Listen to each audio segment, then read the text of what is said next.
So when I first moved out here a few years back, first thing I built was this pallet structure. All this are just pallets that I screwed together. I have T-posts every couple of pallets all the way around the structure, and it's about 900 square feet. And then what I did was I cut down some mesquite branches that I had on the property. On the other side, we have a bunch of mesquite trees, and cut all those down, made these posts right here, right? They're not even cemented into the ground or anything like that. They're just connected with strapping. Just used some metal strapping here to connect them. And then what I did was I took fencing, went all the way around, and there's my chicken structure. So today's video is really going to be concerning the infrastructure side of things, and just talk about some things I've learned over the years, and just go through some ways that you can do this very cheap without breaking the bank. A lot of what I do here is very utilitarian in nature, meaning that, you know, I'm trying to get the most output for the least amount of input as far as cost goes. You know, if I grow a head of lettuce and that head of lettuce costs me $2 to $3, well, what's the point, right? I mean, at a certain point, yeah, I know you're growing your own food and it's organic and everything, but, you know, at a certain point, I might be able to just get organic lettuce for a little more and save myself the headache, right? But of course, that's not the case. So when I grow lettuce, if I grow it in something like this, for example, I have these little boxes that I got for free when I got the pallets, and I'm using plastic containers that I got from restaurants, and these are number 2 plastics that are all going to be covered, and I just put nutrient solution in there. Well, now my cost is very, very low. If I'm growing a head of lettuce, I don't know exactly what it's going to cost me, but we're talking somewhere in the low cents for that head of lettuce now, right? And I'm talking good lettuce, good prize head and those types of lettuces. So I can grow my own food very inexpensive. Now, that's really important, right? And that's important for farming as well as for, you know, your personal consumption. Now, I understand the need to have a garden that looks nice if somebody's setting up a garden where they want to come home at the end of the day and have this nice place to go out to. I get all that, and I'm for that. Like when I have my house, I'm sure we'll have things that are not so much utilitarian as they are just to look nice.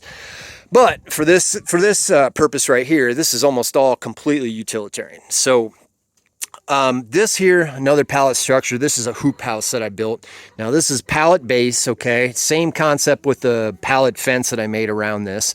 But this, you know, just has the PVC pipe for the hoops that basically are bored. I'll take you in there in a second, but basically they're just bored into the top of those pallets there and connected.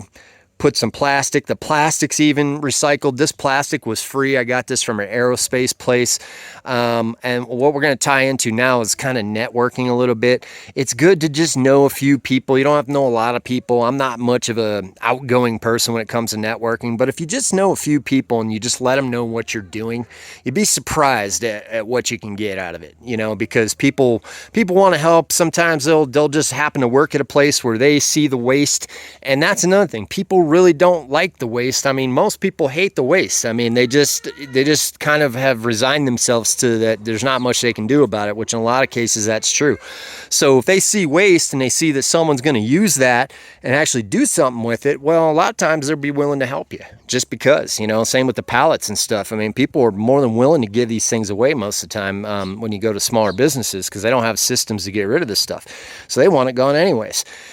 The only real investments that I have to make here are I invest in some netting. One of the things I've learned out here is if you don't cover your stuff between the rodents, the birds, the bugs, the insects, and just rabbits and stuff like that, you're basically just going to end up feeding the animals, okay? Your stuff's going to get all nice and pretty, and just about the time it gets nice enough to where you're going to want to pick it, something's going to get it. Okay, so the netting is almost a must. I enclose everything now, and this is where I'm going to invest most of my money with the infrastructures and this stuff.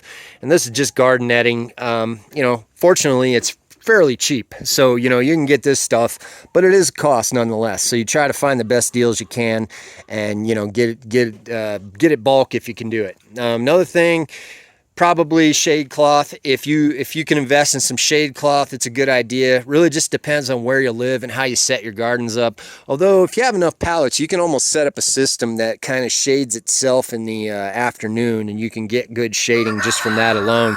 Because a lot of times, especially in the high desert here, the plants really just need like afternoon shade, most of the plants. And there's a few different varieties of things that need to be shaded more, but for the most part, I would say shade cloth is kind of in between. Like, it just depends on how big you're going to go with your gardening and what you're growing. But I invest in shade cloth because I'm kind of open out here. So, you know, there's some things like right here, this is some shade cloth, for example. For me, nutrient solution, because I'm growing hydroponically. The reason I grow hydroponically is because, number one, it uses like 90% less water than the traditional gardening, even if you're doing enclosed raised beds, even wicking beds. It's just a lot less water usage there, although wicking beds are another solution. So you can go with wicking beds, but then you got to mend your soil. So sometimes you end up, you know, putting money into soil and stuff, especially if you live in a desert. I mean, if you live somewhere where you have good soil, you don't have to do that. So for me, you know, that's an expense out here in the desert. We have really crappy soil, so everything has to be amended, and it's a lot of work to get your soil good if you're going to go the permaculture route. So it's not something that's an overnight process, okay? That can take a long time to do. So for me, to hit the ground running, so to speak, I go right to the hydroponic growing. So you're going to have to invest in your nutrient solutions for that. I did just make a video on hydroponic gardening a while back, and this will probably be in the same section as that. So, and I might put the link if I remember. But anyways, so the structure I'm looking at right here, okay, everything was free on it. I didn't, except for a few things, you know, I got my netting, and then I have, you know, a little shade cloth up there. But other than that, just screws mostly. And I put this together. You can see I just use a very simple method to enclose stuff. I use the old screw and a block of wood here to make little handles here to open these up. So I can just slide these over and then pull them out. Don't even need to buy hinges. You can put hinges if you want, but I don't need them. So just put those on. And then all my containers are going to go in here. Now I'll talk about those in a second. The containers that are going to go into here are going to be covered, and then they'll each have a nutrient solution in them. And then that's how I'm going to be growing my plants.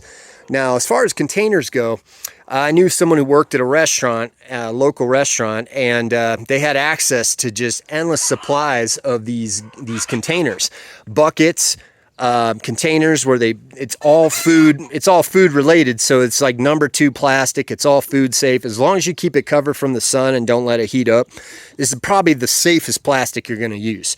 All right, because your other option is going to be a liner. Same difference. I mean, you're going to use a liner, you know, to line it and store water in it. You're still going to end up using some type of plastic. Okay, now so with that, and that's another cost too. We can go on to this next one here.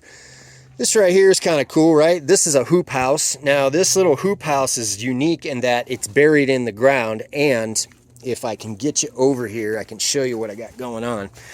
So this right here, as soon as the freezing's done, this plastic will come off and I'll put netting on top. But right now I'm trying to just get you in there so you can see what I got going on here. So you can see right there, right? So what is a piece of plywood on the ground here that has a rubberized coating on it. Underneath this, there's a hole in the ground with the pond liner. And then in that liner, I have all my nutrient solution. And these pots are just regular plant pots that are in the ground that they have holes here, and they just sit in that solution. Like I said, I made a video about this already, so if you want to see that, I can show you. But you can see right here, very cheap. All this was leftovers from a project that I did, so I didn't really spend much here. The only thing that I really could argue that I spent anything on was the PVC piping, but I already had this. So, you know, fairly inexpensive here. This next one here, same thing, pallets again. I just made myself a pallet raised bed, and then I put a little, you know, top on this here. And then this one here is a little easier to show you, actually. I should have just showed you this to begin with. But, so this one here, let me just open this up for you. So you can see right here. That's the same thing that's going on here. Now, having this in the ground, the advantage is, number one, you don't really spend any money. You're just, you know, digging a hole and you got your liner. And number two, it keeps the temperatures constant. So when it's in the ground, that's the advantage of having things in the ground, is you get to utilize, you know, the geothermal there, so you can keep things at the same temp. Now, this right here, the idea is these sit in here, And there's my nutrient solution. You see? And I got all these sitting in here, and it's all passive. I'm not even using any pumps. Now I could easily set up a solar air pump here if I want to aerate this if it gets warmer. I might do that eventually, but not right now. I don't need to do it. So yeah, that's all I got going on here, folks. This is a real simple setup, and you know, it works really well. I used it last year, although I didn't really make as many videos about it. I did use it, and it worked well. So biggest thing is just trying to keep the critters out of here. That's the big thing, because you know, if something gets in here and rots or something, then you know, you're kind of done. So that's the only real thing that you got to watch out for. So I'm always inspecting this stuff to make sure there's nothing dead in here. Unfortunately, living in a desert, that's what you deal with. So you got to try to keep your stuff sealed as best you can. You know, because if you get something contaminating it, that a whole product is going to be lost. So you got your two right there. I'm going to go in my final area right here, and this is a little bit of a bigger hoop house. Now I use this when it's cold and I want to start plants or something, you know, and get them going. Actually, we talk about this right here. This is just a hole in the ground here, and I will also be putting these containers in here, doing the same thing here. Instead of a liner, I'll just be using the containers that I have. I have a whole setup of containers right here that I got from that restaurant, and these are all 4-gallon containers. Got them all absolutely free. I just got to clean them out, and then I can use these over and over. So this is just a net on top of a hole in the ground with some pallets on the side, and put your containers in there, cover them up, you're good to go. It's kind of a set it and forget it method right there. So now to move on to the next part, we have our hoop house. Of course, this was very inexpensive. Just really have an investment in PVC pipe. And you can see here, I've got my, these are snow peas of some kind, I forget. But I just put these in here.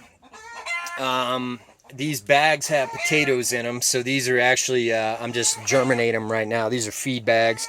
I did this last year, it worked pretty good. Just fill your feed bags with some soil. I just use regular old Arizona dirt, don't really do much with it, and the potatoes are growing there. Potatoes are pretty easy to grow once you get them going. So you can see right here, I just have buckets that are buried in the ground. Same idea, there's a nutrient solution in there. I already showed this in a video, but you can see how the stuff's starting to take off now. I think the last time that I showed this, the chickens are laying their eggs right now, so you're gonna have to just listen to that. But yeah, that's what we got going on, folks. I got a bunch of peas here that are growing, and once these are growing, by the time these are done, it'll be time for more warm weather stuff. So I'll probably have some tomatoes in here. I have some extra backups up here, and of course I have some of my lettuce. This is a prize head lettuce that I'll get into the ground here as soon as I can. But yeah, just wanted to show this off and just show, you know, the total cost for this is very, very low. So low that I don't even keep track of it because it's really a non-issue. You know, I try to just reuse. The only thing you do is you invest some work into things, and that's the theme out here. If I invest my time into something, generally I'm saving a boatload of money. So, you know, once this system's set up though, like now that I got this set up here, I can just rotate crops out of here year round, and all I got to do is just change out the nutrient solution. Maybe once in a while I got to clean the buckets out, but other than that, it's pretty simple. But just getting the initial infrastructure set up is probably the hardest part. You know, being motivated to do that. So, but yeah, eventually all these chickens are going to be out on the, you know, doing their own thing with the chicken tractors. I'm going to get them out of here. I think this coop was a good idea when I first moved here, but now that I've gotten kind of a better understanding of where I live, I realize that this is not really the best way to do this if you've got the land, because the chickens, they just make a mess, and, you know, trying to clean up after them after you have them cooped up, you know, it's one thing if you have small yard and you have to do it. I understand. I did that when I was in Tucson, but if you got the land like we've got out here and you're not using it, you got to get these things out there. So I'm going to be making a chicken tractor real soon here, just so every couple days I can just move that thing, you know, however many feet, and just keep them on fresh ground, and then the poop's like kind of fertilizing the ground as it goes, and then who knows, down the road I might have a fertile enough area to grow something. So anyhow, I'm going to get back to building a house, and this is my gardening stuff. I do this about 2 hours a day now. Just come in here and I just keep building a little bit at a time, and eventually, you know, I'll have this whole area filled up with crops here, and I'll keep you updated.